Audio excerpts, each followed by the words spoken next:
ઘણા ગુજરાતીઓ પોતાનું બધું છોડી અમેરિકા માત્ર સંતાનોના સારા ભવિષ્ય માટે જતા હોય છે, પરંતુ ક્યારેક તેમના આ નિર્ણયનું કેવું ભયાનક પરિણામ આવી શકે છે તેની એક ચોંકાવનારી ઘટના અમેરિકન સિટીઝન અને હાલ વડોદરામાં રહેતા એક મહિલા સાથે બની છે.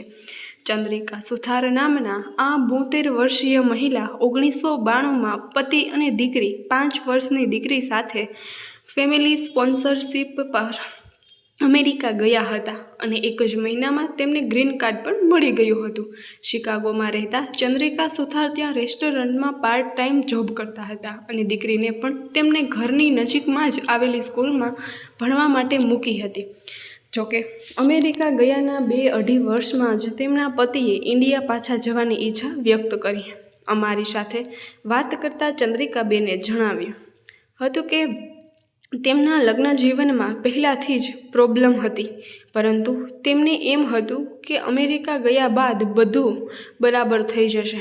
જોકે 1995માં તેમના પતિ તેમને કોઈ આગોતરી જાણ કર્યા વિના જ અચાનક ઇન્ડિયા પાછા જતા રહ્યા હતા અને ત્યારબાદ તેમની સાથેના તમામ સંપર્ક પણ કાઢી નાખ્યા હતા. પતિના ઇન્ડિયા પાછા જતા રહ્યા બાદ દીકરીની તમામ જવાબદારી ચંદ્રિકાબેન પર આવી ગઈ હતી. ખર્ચા પોસાતા ના હોવાના કારણે ચંદ્રિકાબેનને એક BHK ફ્લેટ છોડીને પાડોશમાં રહેતા એક મુસ્લિમ મા દીકરી સાથે શેરિંગ અપાર્ટમેન્ટમાં રહેવા જવું પડ્યું હતું. ચંદ્રિકાબેન અમેરિકામાં નોકરી સાથે પોતાની દીકરી અવનીની સંભાળ લેવાના પોતાનાથી બનતા તમામ પ્રયાસો કરતા હતા, પરંતુ ત્યાં જિંદગી જરાય સરળ ન હતી. વળી પતિએ પણ પોતાની સાથે કોઈ સંપર્ક ના રાખતા તેઓ માનસિક રીતે પણ વ્યથિત થઈ ગયા હતા. આ સ્થિતિમાં તેઓ 6 મહિનામાં શિકાગો છોડીને ન્યૂ જર્સીમાં રહેતા પોતાના એક નજીકના સંબંધીને ત્યાં શિફ્ટ થયા હતા. ત્યાં તેમણે કમ્પ્યુટરના ક્લાસ જોઈન કર્યા હતા અને એક જોબ પણ શોધી હતી. જોકે તેમને ઘરે આવતા રાતના 10 વાગી જતા હતા. પોતાની ક્વોલિફિકેશન અનુસાર જોબ શોધવા તેમણે ઘણા પ્રયાસ કર્યા હતા, પરંતુ ક્યાંય મેળ ના પડતા રેસ્ટોરાંમાં નાની મોટી જોબ કરી તેમને જીવન નિર્વાહ ચલાવતો પડતો હતો. કહેવાય છે કે અમેરિકામાં કોઈનું સગું નથી હોતું. ચંદ્રિકાબેનને પણ ન્યૂ જર્સીમાં 2-3 મહિનામાં જ આ વાતનો અનુભવ થઈ ગયો હતો. જે સંબંધીના ઘરે તેઓ રહેતા હતા ત્યાં અવની એડજસ્ટ નહોતી થઈ રહી હતી અને તેની સાથે ભેદભાવ પણ કરવામાં આવતો હતો. ચંદ્રિકાબેન પૈસા આપીને રહેતા હોવા છતાંય સમય જતાં તેમના સંબંધીનું વર્તન ઘણું બદલવા લાગ્યું હતું, જેના કારણે ચંદ્રિકાબેનનું ન્યૂ જર્સીમાં રહેવું પણ મુશ્કેલ બની ગયું હતું. જેથી કંટાળીને તેમને 6-8 મહિનામાં જ ન્યૂ જર્સી છોડવું પડ્યું હતું અને તેઓ ફરી શિકાગોમાં આવી ગયા, જ્યાં તેમણે એક સ્ટુડિયો અપાર્ટમેન્ટ રેન્ટ પર લીધો અને ફરી એક રેસ્ટોરાંમાં જોબ શરૂ કરી. અમેરિકામાં દરેકને પોતાની સ્પેસ જોઈતી હોય છે, ખાસ કરીને બાળકો મોટા થાય ત્યારે તેમને જો પોતાનો અલગ રૂમ ના મળે તો પણ ફેમિલીમાં ઇસ્યુ ઊભા થતા હોય છે. આવું જ ચંદ્રિકાબેન સાથે પણ થયું. અવની 12 વર્ષની થઈ ત્યારે અવારનવાર તે ચંદ્રિકાબેનને એક BHK ફ્લેટ લેવા માટે કહેતી હતી, જેથી તેને પોતાનો અલગ રૂમ મળી શકે. જોકે આવક ટૂંકી હોવાના કારણે ચંદ્રિકાબેન સ્ટુડિયો અપાર્ટમેન્ટમાંથી મોટું ઘર અફોર્ડ કરી શકે તેમ પણ નહોતા. બસ આ જ વાતને લઈને ક્યારેક મા દીકરી વચ્ચે બોલાચાલી પણ થઈ જતી હતી. ચંદ્રિકાબેન દીકરીને ભણાવી ગણાવીને આગળ વધારવા માટે થોડા પૈસા બચાવવા માગતા હતા, પરંતુ અવની મમ્મી સાથે સ્ટુડિયો અપાર્ટમેન્ટમાં રહેવા તૈયાર ન હતી. આ દરમિયાન 1999માં ચંદ્રિકાબેન અમેરિકાના સિટીઝન બન્યા અને તેના 1 વર્ષ બાદ અવની પણ સિટીઝન બની ગઈ. જોકે તેમની આવક હજુ પણ ખાસ નહોતી વધી, જેથી તેઓ સ્ટુડિયો અપાર્ટમેન્ટમાં જ રહેતા. મા દીકરી સાથે અમેરિકન પાસપોર્ટ આવી ગયા બાદ તે બંને 2001ના ગાળામાં વડોદરા આવ્યા હતા. ચંદ્રિકાબેને પતિને મળવા પણ પ્રયાસ કર્યો હતો, પરંતુ તે વખતે તેમનો પતિ વડોદરામાંથી જ ગાયબ થઈ ગયો હતો. આ જ દરમિયાન ચંદ્રિકાબેનને ખબર પડી કે તેમની ગેરહાજરીમાં જ પતિએ કાવા દાવા કરીને ડિવોર્સ લઈ લીધા છે. પતિને શોધવા તેમણે પોલીસનો સંપર્ક કર્યો હતો. પોલીસ તેને પકડી પણ લાવી હતી, પરંતુ તે પત્ની અને દીકરીને સ્વીકારવા તૈયાર ન હોવાથી એકાદ મહિનો ઇન્ડિયા રહ્યા બાદ ચંદ્રિકાબેન અવનીને લઈને પાછા અમેરિકા જતા રહ્યા હતા. ચંદ્રિકાબેનની દીકરી નાની હતી ત્યારથી જ તે તેના પિતા સાથે ખૂબ જ અટેચ્ડ હતી, પણ તેનો બાપ દીકરીની જવાબદારી લેવા માટે તૈયાર નહોતો. આ વાતની પણ દીકરી પર ઘણી અસર પડી હતી અને તેનો ગુસ્સો તે ઘણીવાર ચંદ્રિકાબેન પર પણ કાઢી નાખતી હતી. જ્યારે બીજી તરફ ચંદ્રિકાબેન જોબને કારણે અવનીને ખાસ સમય નહોતા આપી શકતા. બસ આમ ને આમ સમય વીતતો ગયો અને ચંદ્રિકાબેન તેમજ તેમની દીકરી વચ્ચેનું અંતર ઘટવાને બદલે દિવસે ને દિવસે વધતું ગયું. અવનીને સાચવવા માટે, તેનો વિશ્વાસ અને પ્રેમ જીતવા માટે ચંદ્રિકાબેને ઘણા પ્રયાસ કરતા હતા, પરંતુ અમેરિકામાં જ મોટી થયેલી દીકરીને જાણે હવે સગી માં સાથે જ નહોતું ફાવતું. 2008ના ગાળામાં અવનીએ કોલેજ જવાનું શરૂ કર્યું ત્યારે તેણે ચંદ્રિકાબેનની જાણ બહાર જ હોસ્ટેલમાં એડમિશન લઈ લીધું હતું અને આ દરમિયાન તે ચોરી છુપે ઘરમાંથી પોતાના પાસપોર્ટ, સોશિયલ સિક્યોરિટી સહિતના ડોક્યુમેન્ટ્સ પણ સાથે લઈ ગઈ હતી. દીકરી મોટી થઈ જતાં ચંદ્રિકાબેનને એમ થયું તે પણ થોડા સમયમાં ભણવાનું પૂરું કરીને જોબ શરૂ કરી દેશે અને પછી માં દીકરીના મુશ્કેલીભર્યા દિવસોનો અંત આવશે.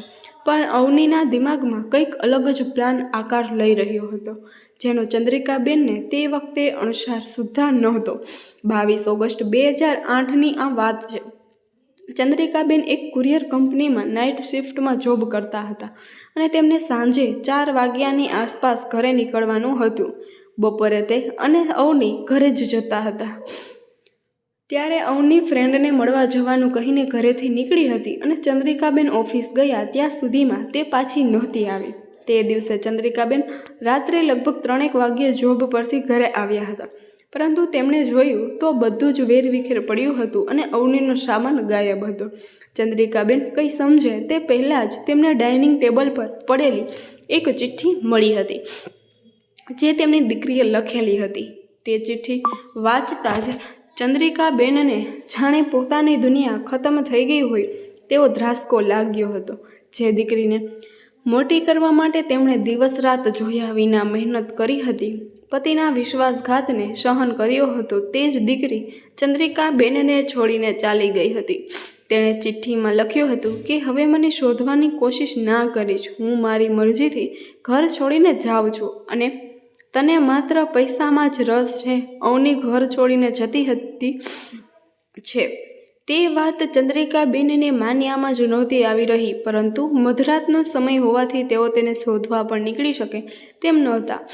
બીજા દિવસે તે અવનીની કોલેજમાં પહોંચ્યા ત્યારે તેમને ખબર પડી કે તે હોસ્ટેલમાં રહે છે, પરંતુ જ્યારે ચંદ્રિકાબેને દીકરીને મળવા જવાનો પ્રયાસ કર્યો ત્યારે તે હોસ્ટેલમાં હાજર નહોતી. દીકરી પોતાને છોડીને જતી રહી. ચંદ્રિકાબેન માનસિક રીતે એટલા ભાંગી પડ્યા હતા કે 22 ઓગસ્ટ પછી તેઓ જોબ પર જઈ જ નહોતા શક્યા. તેમના મગજમાં બસ દીકરીના જ વિચારો આવતા રહેતા અને તેને મળવા માટે તે ગાંડાની જેમ તેની હોસ્ટેલના ચક્કર કાપતા રહેતા. જોકે તેમની દીકરીએ એક દિવસ તો હોસ્ટેલના સિક્યોરિટીવાળાને કહીને ચંદ્રિકાબેનની એન્ટ્રી જ બંધ કરાવી દીધી હતી. તેમણે હોસ્ટેલમાં જવા જબરજસ્તી કરી ત્યારે સિક્યોરિટીવાળાએ પોલીસ બોલાવવાની વાત કરતા આખરે ચંદ્રિકાબેનને ત્યાંથી જતા રહેવું પડ્યું હતું. દીકરીને બસ એકવાર મળવા માટે તડપી રહેલા ચંદ્રિકાબેને આ મામલે પોલીસને પણ જાણ કરી હતી, પરંતુ પોલીસને પુખ્ત વયની દીકરી પોતાની મરજીથી ઘર છોડીને ગઈ હોવાનું કહીને તેમની મદદ કરવાનો ઇનકાર કરી દીધો હતો. એટલું જ નહીં, ચંદ્રિકાબેને દીકરી સલામત છે કે નહીં તે જાણવાની કોશિશ કરી ત્યારે પણ પોલીસે તેમની દીકરીના સોશિયલ સિક્યોરિટી નંબર પરથી તેનો કોન્ટેક્ટ નંબર શોધી તેની સાથે વાત કરી હતી, પરંતુ ત્યારે પણ અવનીએ ચંદ્રિકાબેન સાથે વાત કરવાનો સ્પષ્ટ ઇનકાર કરી દીધો હતો. આખરે પોલીસે ચંદ્રિકાબેનને તમારી દીકરીને પાંખો આવી ગઈ છે અને હવે તે ઉડીને તમારાથી દૂર જતી રહી છે તેવું કહીને રવાના કરી દીધા હતા. 2009ના વર્ષની આ વાત છે.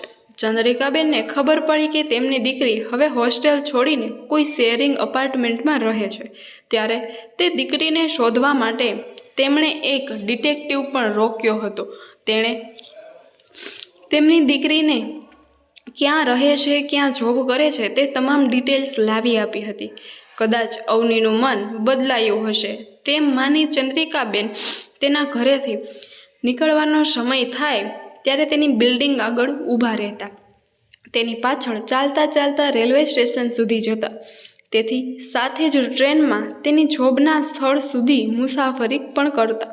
પરંતુ એકની એક દીકરી ચંદ્રિકાબેનની સામે સુદ્ધા નહોતી જોતી. તે કાનમાં ઇયરફોન્સ લગાવીને ચંદ્રિકાબેનની સામે જ ઊભી હોવા છતાંય જાણે તેમને ઓળખતી જ ના હોય તેવું વર્તન કરતી હતી. ઘણીવાર તો ચંદ્રિકાબેન ટ્રેનમાં દીકરી સામે ઊભા રહીને રડતા રહેતા, પણ તેમની દીકરીનું પથ્થર દિલ તસુભાર પણ નહોતું પીગળતું. દીકરી પોતાની નજર સામે જ દૂર થઈ રહી હતી, પરંતુ ચંદ્રિકાબેન તેને પાછી લાવવા માટે જાણે કશું જ ન કરી શકે તેમ નહોતા.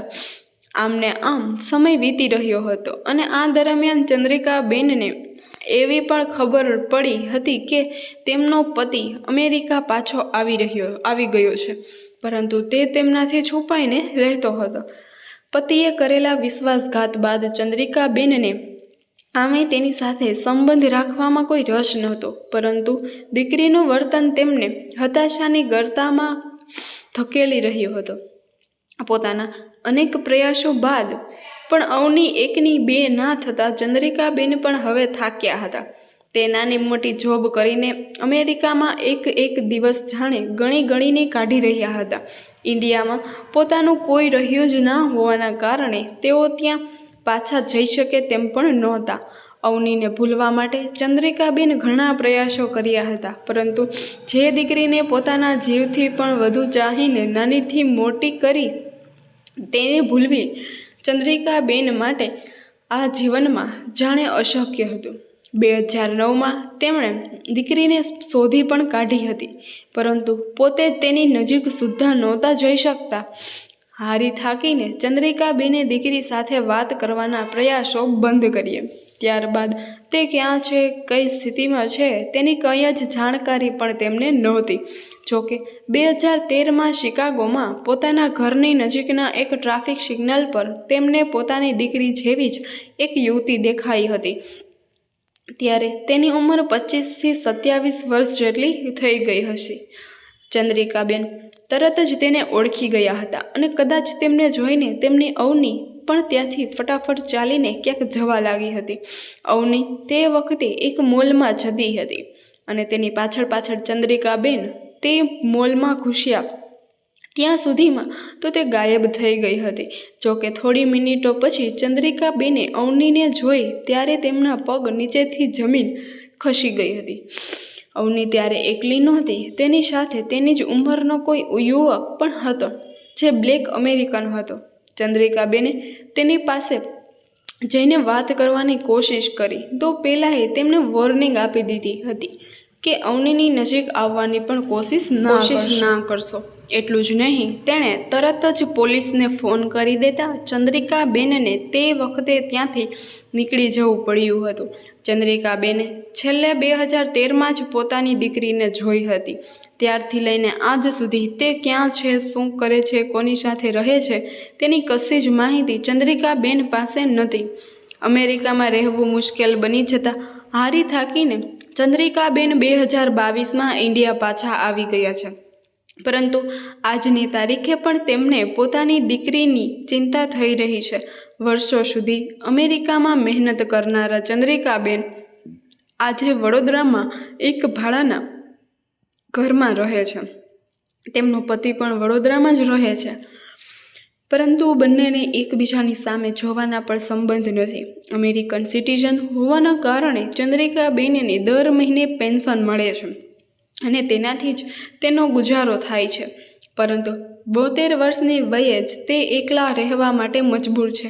30 વર્ષ સુધી અમેરિકામાં રહ્યા હોવાના કારણે તેમનો ઇન્ડિયામાં રહેતા સગા સંબંધી સાથેનો સંપર્ક પણ કપાઈ ગયો છે.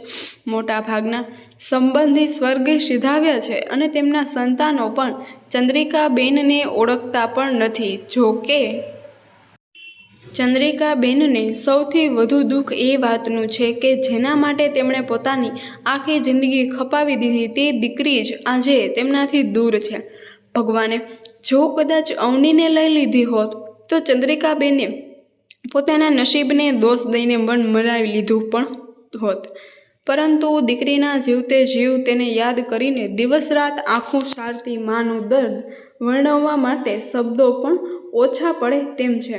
તો મિત્રો, આ હતી વાત, અને જો આપના દિલ સુધી પહોંચી હોય તો કોમેન્ટમાં જય શ્રી કૃષ્ણ લખજો.